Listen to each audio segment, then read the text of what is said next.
Shalom Bapak Ibu, bersyukur berterima kasih sore hari ini saya boleh ada lagi bersama dengan Bapak Ibu Jemaat Pelita Community Ibadah Raya 3. Dan hari ini kita merayakan hari kebangkitan Yesus. Beberapa hari ini kita memperingati dan merayakan sebuah peristiwa yang sungguh terjadi, terbukti di dalam sejarah perjalanan hidup manusia. Dan peristiwa itu, sejarah itu adalah sebuah peristiwa yang dapat mengubah hidup manusia. Dan saya bersyukur saya sedang berdiri di depan jemaat-jemaat yang hidupnya berubah karena peristiwa sejarah itu, amin. Dan kita tahu Jumat yang lalu kita sudah memperingati hari kematian Yesus. Dan hari ini kita merayakan hari kebangkitan Yesus. Nah, sungguh satu hal yang terus harus terpatri dalam hidup kita. Betapa Allah begitu mengasihi hidup kita.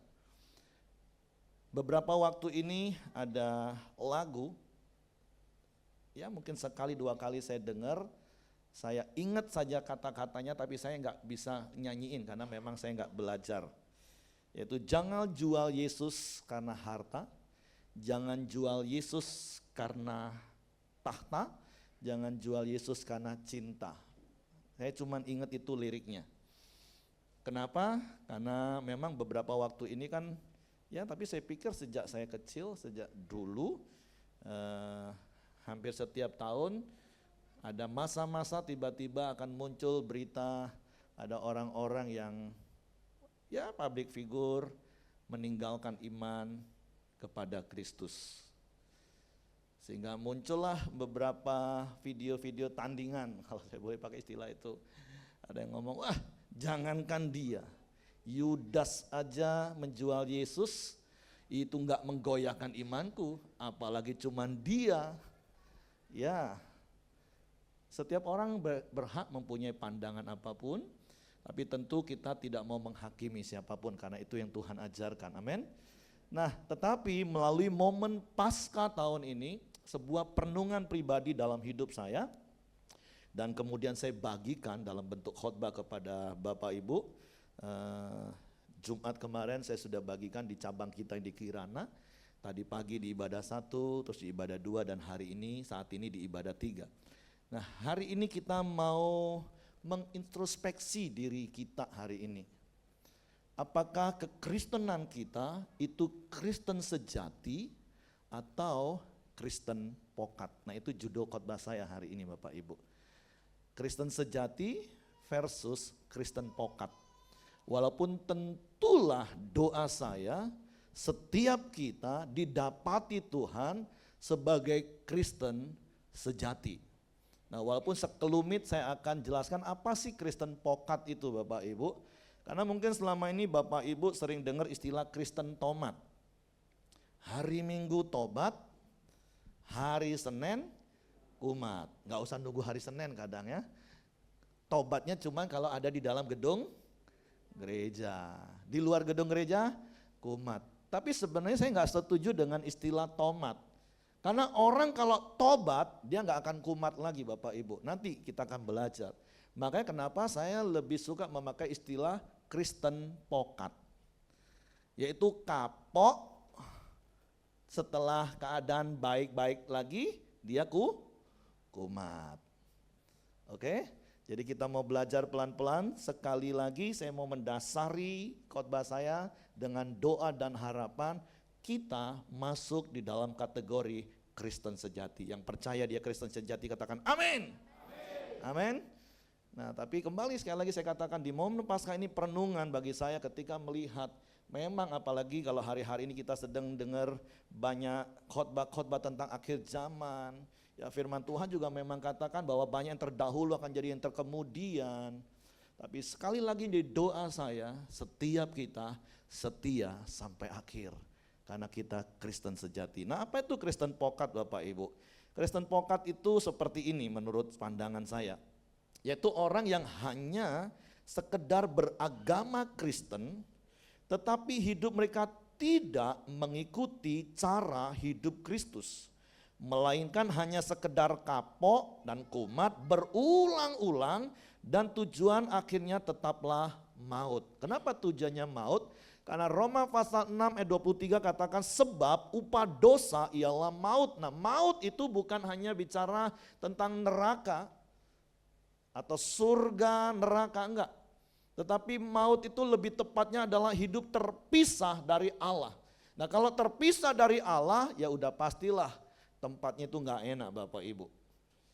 Jadi firman Tuhan dengan jelas katakan di dalam Roma 3:23 bahwa semua manusia berdosa, semua manusia, enggak ada satupun manusia yang enggak berdosa.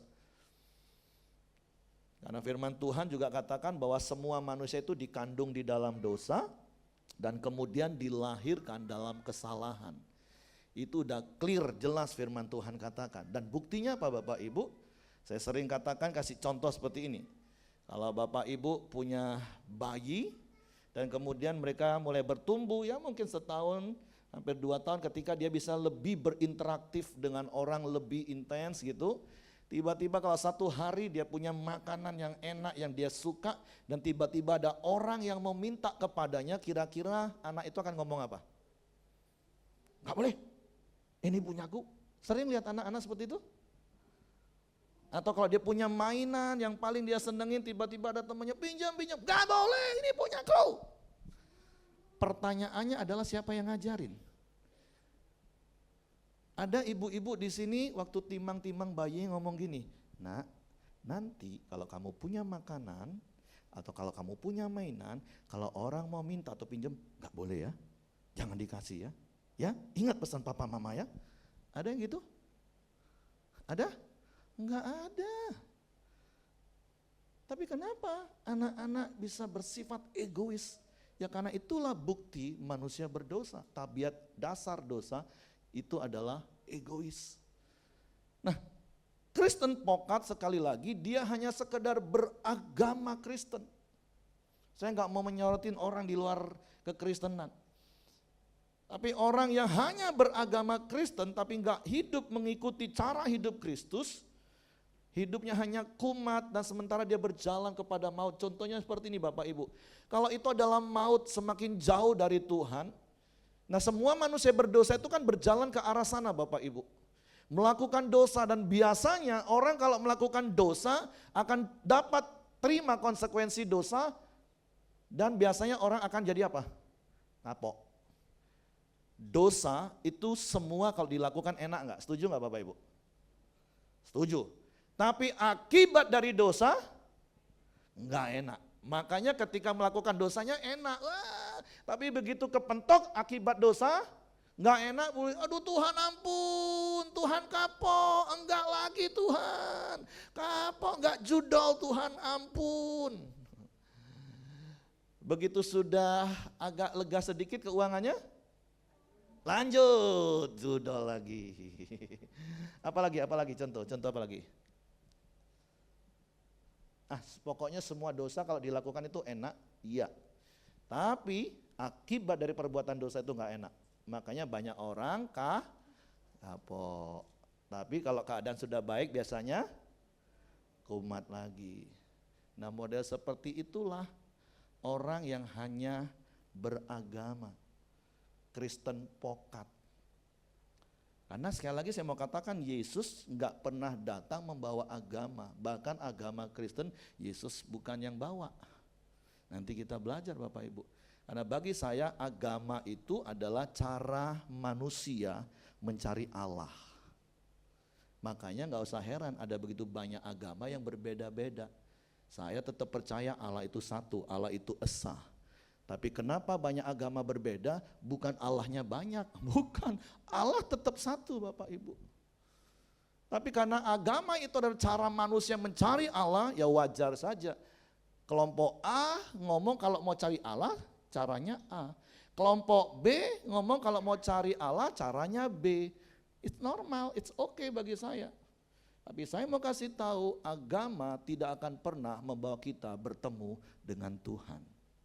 Karena Tuhan itu maha kudus dan semua manusia berdosa. Antara kekudusan Allah dan dosa manusia itu gak akan mungkin bisa bersatu. Ya, saya tahu semua agama pasti mengajarkan melakukan hal baik. Tapi pertanyaannya harus sebaik apa untuk kita mencapai kekudusan Allah. Tadi pagi di ibadah 2 saya katakan contoh ilustrasi gini. Karena ibadah Padang, ya anggaplah Ibu Yuliana semalam berpikir, aku mau buat telur dadar lah supaya yang lain kebagian walaupun gak semua. Karena punya telur 10 di rumah. Dipecahin tadi pagi 1, 2, 3, 4, 5, 6, 7, 8, 9, bagus telurnya, wih omega lagi. Giliran telur ke 10, cebrak, busuk Bapak Ibu. Waduh, kira-kira menurut Bapak Ibu, Ibu Yuliana akan terusin dan terus dibagi ke jemaat ibadah 2 enggak tadi? Enggak, layak enggak? Kenapa enggak? Kan yang bagus 9 telurnya. Udah terkontaminasi, udah busuk semua. Bayanglah urusan telur yang cuma 1 busuk aja udah gak layak kita kasih ke orang Bapak Ibu. Apalagi kita manusia berdosa. Mana bisa kita layak menghadap Tuhan yang Maha Kudus. Mau berbuat baik sebaik apa, esensinya manusia itu tetap manusia berdosa. Karena bukan ketika kita melakukan perbuatan dosa kita jadi berdosa, bukan Bapak Ibu. Justru karena semua manusia berdosa maka kecenderungan hatinya dia melakukan perbuatan dosa. Nah tapi sekali lagi kita bersyukur 2000 tahun yang lalu Allah datang ke dalam dunia mencari manusia, itulah kekristenan. Amin. Dalam pribadi Yesus dia datang karena mengasihi manusia. Dia mati di kayu salib, dia mencurahkan darahnya, menebus dosa, menghapus dosa, menebus hidup manusia berdosa yang percaya kepadanya. Itulah kekristenan. Jadi kekristenan bukan cuma sekedar agamawi, bukan. Jadi hari ini sekali lagi saya berdoa kekristenan kita bukan hanya sekedar agamawi. Tapi kekristenan kita adalah kekristenan sejati. Karena jaminannya bukan karena sekedar kita beragama Kristen, berKTP Kristen, tiap minggu datang gereja kita merasa dekat dengan Tuhan. Bukan itu jaminannya. Gambar di pertama tadi Kristen sejati itu gambar Yesus, Kristen pokat itu ya saya tanya AI itulah gambar Yudas Iskariot. Mungkin seperti itulah walaupun enggak. Tapi itu contoh kenapa saya gambar Yudas Iskariot. Karena Yudas Iskariot itu kurang dekat apa dengan Yesus Bapak Ibu. 3,5 tahun dia ikut Yesus. Tapi satu ayat di dalam Yohanes pasal 6 ayat 64. Firman Tuhan berkata seperti ini. Tetapi, ini Yesus berkata, di antaramu ada yang tidak percaya. Jadi jangan bangga kalau engkau merasa dekat dengan Yesus Bapak Ibu. Selain Yudas saja, di dalam kisah, di dalam perjalanan Yesus, selalu ada 3 kelompok yang dekat dengan Yesus. Tahu Bapak Ibu, kelompok yang pertama itu kelompok apa? Orang yang berbondong-bondong. Kemana Yesus pergi? Wah Yesus ke sana semua deketin Yesus berbondong-bondong. Tapi tujuannya apa Bapak Ibu? Kesembuhan, berkat, roti, ikan. Kalau kekristenanmu hanya sekedar cari berkat, maaf. Itu bukan kekristenan sejati. Kekristenan sejati nanti kita belajar. Kelompok yang kedua, yang selalu ada di mana Yesus ada. Orang Farisi, ahli Taurat, Saduki. Tapi dekat-dekat Yesus ngapain mereka? Cari salah Yesus terus pokoknya. Dan kelompok yang ketiga itu murid-murid. Ada murid juga keselip satu, ternyata dia bukan murid sejati. Tapi sekali lagi doa saya, kita semua adalah murid sejati. Nah Yudas dari sejak semula, dia gak percaya kepada Yesus. Tapi perhatikan baik-baik Bapak Ibu. Yudas tidak pernah ditentukan Allah untuk menyerahkan Yesus, enggak. Yang Allah tentukan bahkan dinubuatkan bahwa Yesus anak Allah itu yang akan diserahkan dan dihukum dan disiksa dan disalib. Tapi siapa yang menyerahkan, Alkitab tidak mencatat dan Allah tidak pernah menetapkan. Jadi Yudas nasibnya sudah ditentukan. No, kekristenan Alkitab tidak berkata tentang nasib. Wah udah ditetapkan Pak. Enggak. Yudas sama seperti setiap manusia diberi free will, kehendak bebas. Bahkan kalau Bapak Ibu baca keseluruhan di pasal 6 ini, atau di pasal Yohanes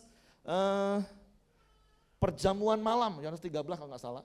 Itu sampai detik-detik terakhir Yudas diberi kesempatan nggak sama Yesus? Diberi.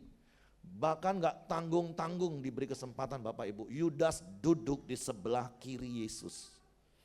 Dan Bapak Ibu sudah pernah dengar khotbah Pak Ayong? Budaya Israel, orang yang duduk di sebelah kiri itu orang yang dihormati. Orang yang duduk di sebelah kanan itu orang yang dikasihi. Makanya ada orang tua murid pernah ngomong sama Yesus, Tuhan Yesus, nanti kalau engkau sudah datang memerintahkan, orang Yahudi itu waktu mau ngikut Yesus itu Mesias, dia pikir Yesus itu akan jadi pembebas bangsa Israel untuk membebaskan dari jajahan Romawi. Nah nanti kalau Yesus lu udah jadi raja, memerintah, tolong ya anakku taruh di sebelah kanan dan sebelah kirimu ya. Karena itu sebuah tempat kehormatan sebelah kiri, kalau kanan dikasihi. Yudas sampai detik terakhir diberi kesempatan oleh Yesus. Tapi Yudas menyia-nyiakan kesempatan itu. Dia tetap menjual Yesus. Karena dari semula dia nggak percaya. Yesus tahu. Yesus nggak langsung hukum, mati kau nak menyerahkan aku. Enggak, diberi kesempatan Bapak Ibu. Bahkan saya mau katakan gini Bapak Ibu. Kalaupun seandainya, kan setelah menjual Yudas nyesel gak? Nyesel. Dia pengen bertobat gak? Pengen. Cuman dia datang kepada orang yang salah. Dia datang kepada ahli Taurat, imam-imam dan orang Farisi. Dan ketika dengan penuh penyesalan dia datang kepada mereka dan mereka ngomong sama, sorry ya, itu bukan urusan kami, itu urusanmu. Sebelum saya lanjutkan ke topik khotbah yang mau saya sampaikan sore hari ini, berkaitan juga dengan fokus kita sepanjang tahun ini. Jangan sampai kita menjadi seperti ahli Taurat, imam-imam dan Farisi. Gara-gara kita justru orang gak bisa bertobat dan percaya Yesus. Ya, nanti kita belajar lebih detail, karena sepanjang tahun ini kita akan belajar. Kan 3 bulan ini kita sudah belajar mengerti kehendak Bapa. Apa itu kehendak Bapa? Yaitu setiap orang yang melihat anak, melihat Yesus dan percaya, mereka menerima anugerah hidup kekal. Itu kehendak Bapa. Dan zaman sekarang orang bisa melihat Yesus lewat siapa Bapak Ibu? Lewat kita. Nanti kita akan belajar lebih detail. Jadi jangan sampai kekristenan kita hanya menjadi seperti Kristen pokat, sekedar beragama. Karena apa Bapak Ibu? Karena Kristen itu artinya pengikut Kristus. Kata ikut itu bahasa aslinya itu meniru. Jadi Kristen itu adalah peniru cara hidup Yesus, pengikut Yesus. Nah makanya kalau kita baca di dalam Kisah Para Rasul, pasalnya yang ke-11 ayat 26, ayat itu berkata seperti ini, Bapak Ibu nanti boleh baca keseluruhan kisah itu. Mereka tinggal bersama-sama dengan jemaat itu 1 tahun lamanya sambil mengajar banyak orang. Di Antiochialah murid-murid itu untuk pertama kalinya disebut Kristen. Jadi sekali lagi bukan Yesus waktu turun dari surga menjadi juru selamat dia ngomong, aku bawa agama Kristen ya, nanti kamu disebut Kristen ya. Enggak Bapak Ibu. Justru orang-orang yang tidak percaya kepada Yesus waktu itu di Antioquia melihat orang-orang yang percaya kepada Yesus, melihat murid-murid Yesus, hidup mereka, cara hidup mereka seperti Yesus hidup. Makanya mereka ngomong, wah ini peniru Kristus nih, peniru Yesus nih. Makanya mereka disebut Kristen dan sampai hari ini kita disebut Kristen. Karena Kristen itu artinya meniru Yesus. Coba tanya kanan kiri, kamu udah niru Yesus gak? Waktu dicaci maki Yesus gak balas caci maki, kamu udah niru belum?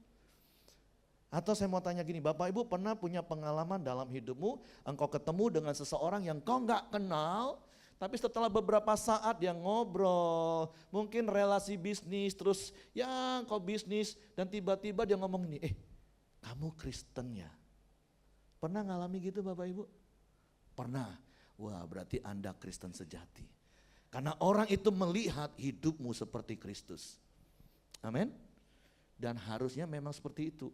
Tanpa perlu kita ngomong, aku Kristen loh, aku Kristen loh. Nggak perlu, tapi ketika orang melihat cara hidup kita seperti Yesus, mereka tahu kita Kristen. Itulah Kristen sejati, amin. Nah, hari ini saya cuma mau mereview hidup kita lagi, apakah kita sudah menjadi seorang Kristen sejati, karena untuk menjadi seorang Kristen sejati, itu patokannya, polanya, pakem, nggak berubah. Di mana di dalam Kisah Para Rasul pasal 2 ayat 38 sampai 39 firman Tuhan ngomong gini.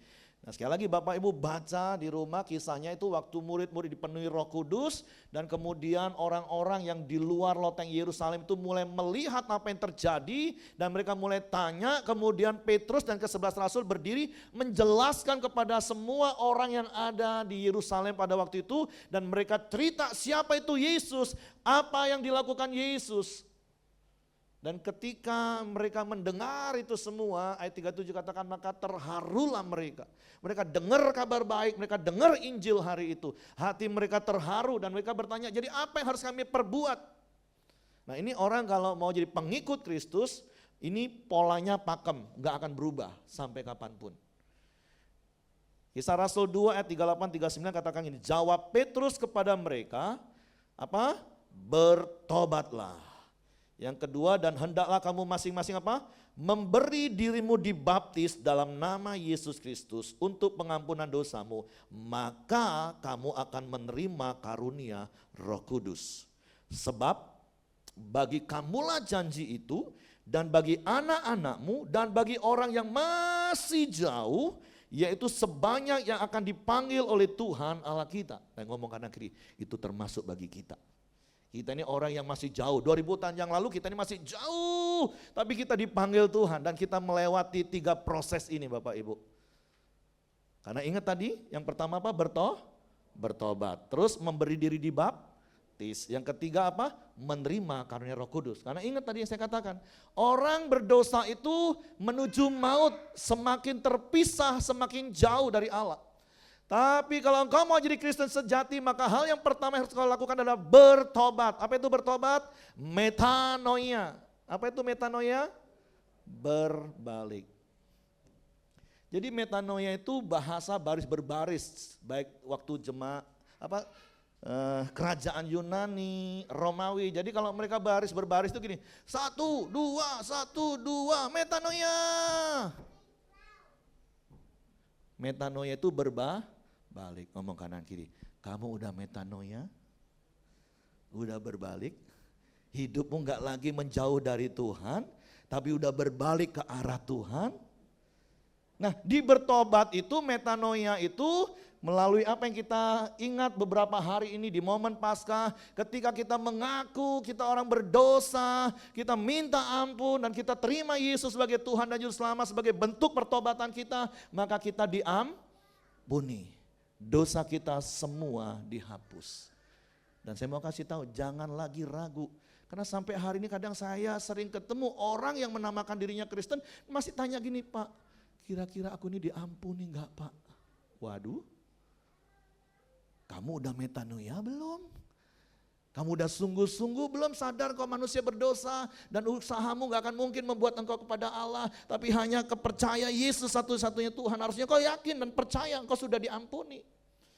Tapi firman Tuhan katakan karya salib Yesus bukan cuma sekedar mengampuni dosa kita.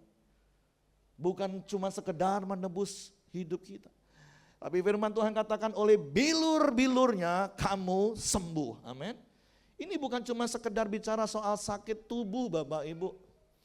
Kalau zaman sekarang it's okay, melalui dokter, melalui obat yang kita beli di apotik, Tuhan bisa pakai itu semua untuk menyembuhkan kalau tubuh kita sakit. Bahkan firman Tuhan katakan hati yang gembira itu obat yang manjur. Tapi ada sakit yang gak bisa diobati pakai obat apapun. Sakit apa Bapak Ibu? Sakit hati. Perasaanku sakit. Saya temukan ada begitu banyak orang Kristen udah berpuluh-puluh tahun ngakunya orang Kristen, tapi hatinya penuh kepahitan, kemarahan, kekecewaan, kesakitan. Aduh. Padahal waktu engkau metanoia bertobat, engkau mengaku, engkau disembuhkan. Amin. Dan gimana caranya disembuhkan Bapak Ibu? Seperti Tuhan mengampuni kita, Tuhan gak ingat-ingat salah dan dosa kita. Begitulah caranya kalau engkau mau disembuhkan. Taruh rasa sakitmu di bilur-bilur Yesus, gak usah dipikul lagi, cukup Yesus udah pikul rasa sakitmu. Karena saya mau kasih tahu, yang membuat hatimu semakin sakit itu kenapa Bapak Ibu? Kenapa? Karena engkau ingat-ingat terus salah orang. Karena engkau ingat-ingat terus salah suamimu. Karena engkau ingat-ingat terus salah istrimu. Karena engkau ingat-ingat terus salah orang tuamu. Hari ini Bapak Ibu di momen Paskah tahun ini, taruh rasa sakitmu, iya Tuhan hatiku sakit karena si A, si B, si C. Tapi aku tahu bilur-bilurmu sudah menanggung itu semua. Seperti engkau mengampuni aku dan melupakan itu semua. Aku mau ampuni dia. Aku gak mau ingat-ingat lagi. Ya, mengampuni itu keputusan. Sembuh itu proses. Tapi lupa memang gak bakalan karena kita gak gila Bapak Ibu. Tapi percayalah ketika engkau buat keputusan terus ketika iblis menawarkan rasa sakit lagi dan kau berkata enggak, aku udah ampuni. Ditawarin lagi, enggak aku udah ampuni, aku gak mau ingat-ingat lagi. Engkau akan sembuh. Tapi metanoia bertobat bukan sampai batas disembuhkan saja Bapak Ibu. Engkau akan dilepaskan, engkau akan dibebaskan dari semua ikatan, kebiasaan buruk, pikiran sia-sia. Sehingga hidupmu akan maksimal Bapak Ibu. Jadi kalau engkau mau jadi Kristen sejati, engkau harus mengalami 3 kebenaran ini yang dimulai dari bertobat, metanoia. Engkau diampuni, engkau disembuhkan, engkau dibebaskan, amin. Makanya setiap Paskah kita nyanyi, sekarang saya sudah bebas. Tanya kanan kiri, sungguh kan udah bebas kan? Jangan cuma jadi sekedar beragama Kristen tapi masih takut, tidak diampuni, bawa sakit hati terus, hidupnya terikat dengan dosa terus, kapok kumat, enggak seperti itu. Kita sudah bertobat. Nah setelah bertobat, langkah berikutnya apa? Memberi diri dibaptis. Apa itu memberi diri dibaptis? Supaya kita bisa menghayati, kita memaknai setiap hari di sepanjang umur hidup kita bahwa manusia lama kita ini sudah mati, sudah dikubur dan kita sudah bangkit bersama Kristus. Amin. Supaya setiap hari kita diingetin. Jangan seperti banyak orang, enggak aku mau tetap mati. Biarlah sakit hatiku simpan, biar sampai mati. Enggak akan kuampuni, biar aku mati aja, enggak apa-apa. Ingat kanan kiri katakan, Yesus bangkit. Yesus enggak selamanya dikubur. Dikubur itu memang enggak enak Bapak Ibu. Mau bukti enggak? Kalau saya kasih tahu kalau dibawa di dalam kubur itu enggak enak. Mau dibuktiin? Mau? Siapa yang mau dikubur? Supaya tahu rasanya dikubur itu enggak enak, pengap, gelap, sesak. Ngomong kanan kiri. Kalau kamu tetap simpan sakit hatimu, itu artinya kamu enggak pernah bangkit. Makna baptisan enggak cuma sampai mati dikubur. Yesus bukan mati dikubur selesai. Enggak, hari ini kita merayakan kebangkitannya. Ngomong kanan kiri. Kamu udah bangkit belum? Atau enggak, biarin. Aku mau tetap seperti inilah, biarinlah. Aduh, udah tahu enggak enak, masih mau tetap. Ngomong kanan kiri, bangkit bro, Yesus udah bangkit. Wah, lega rasanya, amin. Nah, secara cepat Bapak Ibu, setelah itu kita menerima karunia Roh Kudus. Jadi udah tadi metanoia, bertobat, diampuni, disembuhkan, dilepaskan, terus menghayati baptisan air setiap hari. Pokoknya ketika iblis menawarkan pola hidup lama, cara hidup yang lama, kita nyanyi apa? Yang selalu saya ajarin? Ku telah mati dan tinggalkan cara hidupku yang lama. Ketika rasanya udah pengen marah, kau langsung ku telah mati dan tinggalkan. Amin.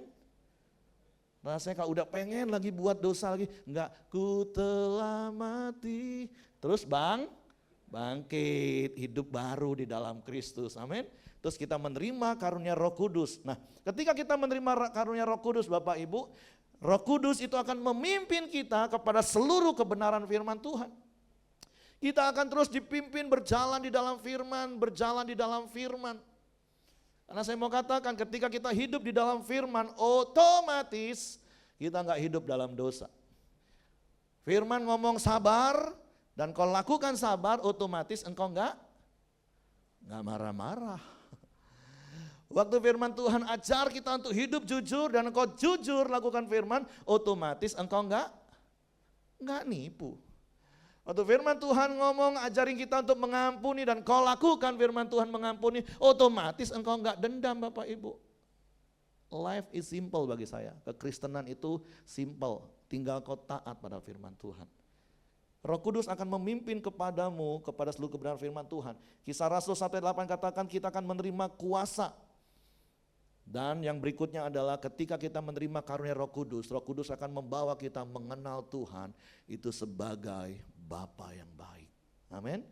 Karena di dalam Roma 8:15, Galatia 4:6 firman Tuhan berkata gini, sebab kamu tidak menerima roh perbudakan yang membuat kamu menjadi takut lagi, tetapi kamu telah menerima roh yang menjadikan kamu anak-anak Allah. Oleh roh itu kita berseru, ya Aba, ya Bapa. Jadi orang Kristen sejati yang mengalami metanoia, memberi diri dibaptis dan dia menerima karunia Roh Kudus, merekalah yang akan bisa mengenal Bapa dan memahami hati Bapa. Amin. Kekristenan sejati.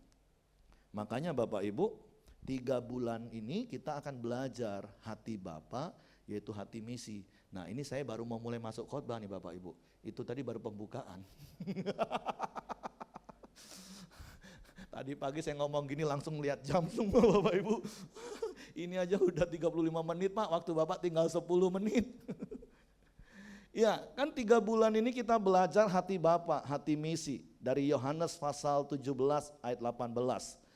Tapi saya akan mau baca ayat ini dari pasal 17 ayat 17 sampai 20. Tapi saya mau jelasin secara singkat, cepat. Karena yang penting itu tadi fondasi kekristenan kita Bapak Ibu. Supaya kita menjadi Kristen sejati, hanya karena Kristen sejatilah akan mengenal Bapa, Kristen sejatilah dengan prosesnya tadi akan memahami isi hati Bapa, dan Kristen sejatilah yang akan melakukan kehendak Bapa. Dan itu yang harus kita lakukan. Makanya dalam Yohanes pasal 17 ayat 17 sampai 20 firman Tuhan ngomong gini. Kuduskanlah mereka dalam kebenaran, firman-Mu adalah kebenaran. Sama seperti Engkau telah mengutus aku ke dalam dunia, demikian pula aku telah mengutus mereka ke dalam dunia. Dan aku menguduskan diriku bagi mereka, supaya mereka pun dikuduskan dalam kebenaran. Dan bukan untuk mereka ini saja aku berdoa, tetapi apa? Juga untuk orang-orang yang akan percaya kepadaku oleh pemberitaan mereka. Nah, kalimat ayat 20 kita baca bersama-sama. Nanti kata mereka di bagian terakhir dengan iman katakan oleh pemberitaanku. Oke, setuju? Kita baca sama-sama ya. Dan bukan untuk mereka ini saja aku berdoa, tetapi juga untuk orang-orang yang percaya kepadaku oleh pemberitaanku. Kunya bukan ku besar ya, ku. Maksudnya mari oleh karena pemberitaan Bapak Ibu tentang Yesus, orang percaya kepada Yesus. Amin. Karena Yesus sudah naik ke surga, Yesus sedang sediakan tempat bagi kita. Tapi Bapak mau setiap orang yang melihat anak itu dia bertobat lewat kita Bapak Ibu. Nah makanya dari ayat-ayat ini ada prinsip yang saya ajarkan 3 bulan ini dan akan saya ingetin terus sepanjang tahun ini Bapak Ibu, bahkan selama-lamanya. Apa itu? Kabarkanlah kabar baik dengan cara yang baik, dimulai dari hidup yang baik. Jadi kabarkanlah kabar baik dengan cara baik Bapak Ibu. Jangan lagi kabarkan kabar baik Injil itu dengan cara yang buruk. Kau tidak percaya Yesus, mati masuk neraka kau. Itu memberitakan kabar baik dengan cara buruk Bapak Ibu. Nggak ditonjok orang, syukur-syukur. Kalau nggak percaya coba aja Bapak Ibu kemana-mana di jalan. Kok nggak percaya Yesus mati masuk neraka kau? Kalau digebuk orang jangan lapor saya, karena kau yang salah. Tapi kabarkanlah kabar baik dengan cara yang baik. Tuhan mengasihimu. Tuhan sayang sama kamu. Tuhan menebus hidupmu. Lah kan adem dengarnya Bapak Ibu, amin. Tapi nggak cukup dengan cuman cara yang baik. Dimulailah dengan hidup yang baik. Karena orang Kristen sejati itu apa tadi Bapak Ibu? Hidupnya meniru cara Yesus hidup. Makanya kalau ayat 17 tadi katakan, kuduskanlah mereka dalam kebenaran. Kebenaran itu adalah firman. Nah, kata kudus itu bukan bicara tentang sempurna. Karena kesempurnaan hanyalah milik. Nanti saya salah pula kalau disebut itu. Padahal kan sah-sah saja saya sebut itu sebenarnya kan. Kesempurnaan itu hanyalah milik Tuhan yang Maha Esa. Jadi jangan takut Bapak Ibu, bicara hidup kekudusan kita itu bukan bicara sempurna. Kata kudus itu hageos, bahasa Yunaninya, artinya berbeda. Artinya begini, ketika kita hidup sesuai dengan firman Tuhan, maka hidup kita akan berbeda dengan cara hidup orang dunia, itulah hidup kudus. Roma 12 ayat 2 katakan, janganlah hendaknya kamu menjadi serupa dengan dunia, tapi berubahlah oleh pembaharuan budimu. Makanya kenapa berkali-kali saya katakan kalau saya ada di mimbar, maka pesan yang selalu akan saya ulang-ulang adalah apa? 4M, atau jemaat sampai hafal. Apa itu 4M? Menerima firman Tuhan setiap hari, merenungkan firman Tuhan siang dan malam, melakukan firman Tuhan sebagai gaya hidup, membagikan firman sebagai kesaksian hidup. Itu harus dihidupi setiap hari Bapak Ibu. Amin. Dan karena firman Tuhan itulah yang akan membuat kita semakin serupa dengan Kristus. Saat kita hidup sesuai dengan firman Tuhan, maka Kristus akan semakin nyata dalam hidup kita. Itulah kekristenan sejati. Kenapa? Yang kedua, ayat yang menjadi tema kita 3 bulan ini ayat 18. Seperti Bapa mengutus aku, demikianlah aku mengutus mereka, kata Yesus. Kenapa kita harus hidup kudus sesuai firman? Berbeda dengan hidup orang dunia. Karena kita ini utusan Tuhan, amin. Seperti Yesus taat diutus oleh Bapa, sekarang kita diutus oleh Tuhan. Tadi kita udah nyanyi kan? Yang lagu apa? Sebagai laskar itu, berapapun harga yang pertama gimana? Kita diutus, ngomong kanan kiri. Kita ini utusan Bapak Ibu. Dan utusan kerajaan Allah. Ya gimana kalau kita jadi utusan kerajaan Allah tapi gaya hidup kita nggak gaya hidup kerajaan Allah Bapak Ibu, nggak cocok itu. Dan sebagai utusan, firman Tuhan katakan di 1 Petrus pasal 29 katakan, tetapi kamulah bangsa yang terpilih, imamat yang rajani, bangsa yang kudus, umat kepunyaan Allah sendiri, supaya kamu memberitakan perbuatan-perbuatan yang besar dari Dia yang telah memanggil kamu keluar dari kegelapan kepada terangnya yang ajaib. Kita ini udah dipanggil dari kegelapan kepada terang yang ajaib. Dan kita sekarang diutus Tuhan sebagai bangsa yang terpilih, imamat yang rajani. Untuk apa? Untuk memberitakan perbuatan besar Tuhan. Ada lagu yang sering saya nyanyikan. Hidupku menggenapi firman-Mu, tanda mujizat sertai tiap langkahku.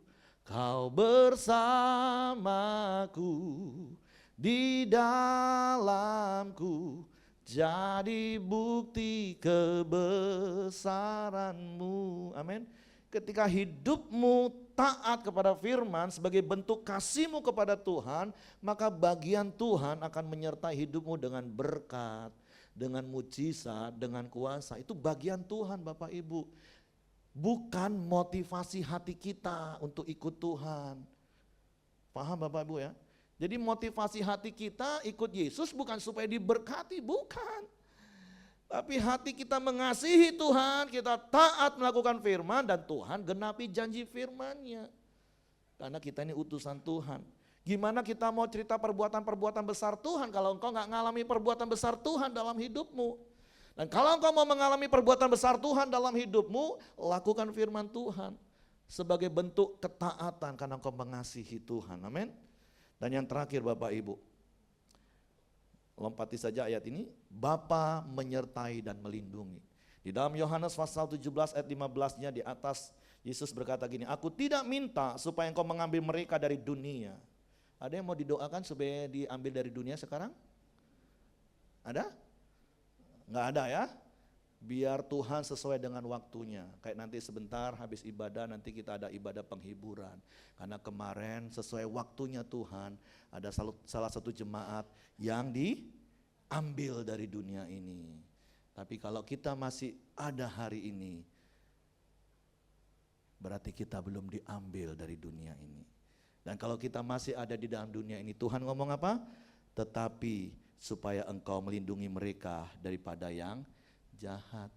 Gak usah takut Bapak Ibu. Bahkan di Matius pasal 28 ayat 20 bagian terakhir, dan ketahuilah aku menyertai kamu sampai kesudahan zaman. Amin.